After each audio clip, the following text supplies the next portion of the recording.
भूतहा camp.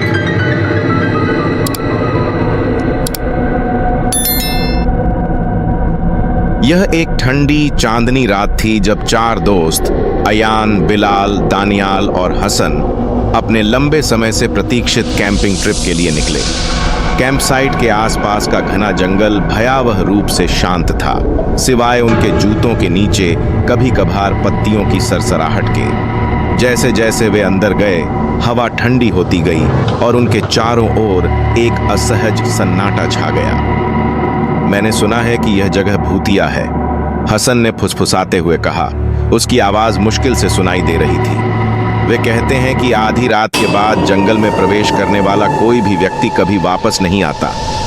अपनी भूत की कहानियों से शुरुआत मत करो, बिलाल ने तंबू लगाते हुए कहा।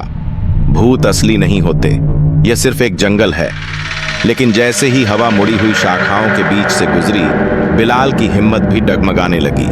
लड़कों ने जल्दी से काम किया, अपने तंबू लगाए और आग के लिए लकड़ियां इकट्ठी कीं। सूरज बहुत पहले ही क्षितिज के पीछे गायब हो चुका था, जिससे वे रात की चपेट में आ गए। जैसे जैसे रात गहराती गई, कैंप पर घना कोहरा छा गया। दानियाल मार्शमैलो को खोल रहा था, जबकि अयान आग को सुलगा रहा था।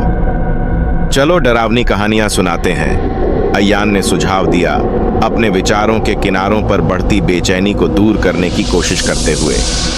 हसन ने मुस्कुराते हुए कहा, ठीक है, लेकिन अगर तुम सो नहीं पा रहे हो तो मुझे दोष मत देना। जैसे ही आग चटकने लगी और अंधेरे में चिंगारियां उड़ने लगीं, हसन ने अपनी कहानी शुरू की। वे कहते हैं कि यहाँ सालों पहले कैंपरों का एक समूह गायब हो गया था, उसने शुरू किया। कुछ लोग कहते हैं कि उन्हें एक आत्मा ने ले लिया था जो इन जंगलों में घूमती है। अगर तुम फुसफुसाते हुए सुनते हो तो इसका मतलब है कि बहुत देर हो चुकी है। हमें डराने की कोशिश करना बंद करो, दानियाल ने कहा। हालांकि उसकी आवाज में उसका सामान्य आत्मविश्वास नहीं था। उसने अपने कंधे के ऊपर से घने जंगल में नजर डाली।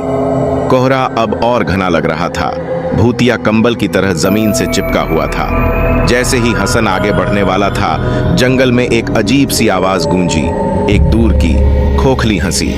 लड़के डर के मारे अपनी आंखें चौड़ी करके जम गए। क्या तुमने सुना? दानियाल की आवाज कांप उठी। शायद यह कोई जानवर है, बिलाल ने कहा, हालांकि उसका चेहरा पीला पड़ गया था। हंसी फिर से गूंजी, इस बार और करीब से। यह कोई जानवर नहीं था, यह इंसान था, या इंसान होने का दिखावा करने वाली कोई चीज। आवाज फुसफुसाहट में बदल गई, चले जाओ, इससे पहले कि बहुत देर हो जाए। अयान ने जोर से निगला, उसकी नब्ज उसके कानों में तेज हो रही थी। यह अब और मजेदार नहीं है, चलो यहां से चलते हैं। लड़के अपने पैरों पर खड़े हो गए। उनकी हरकतें जल्दी और अनाड़ी थीं। जैसे जैसे उन्होंने अपनी चीजें समेटी, कोहरा घना होता गया, उनके पैरों के चारों ओर घूमता हुआ।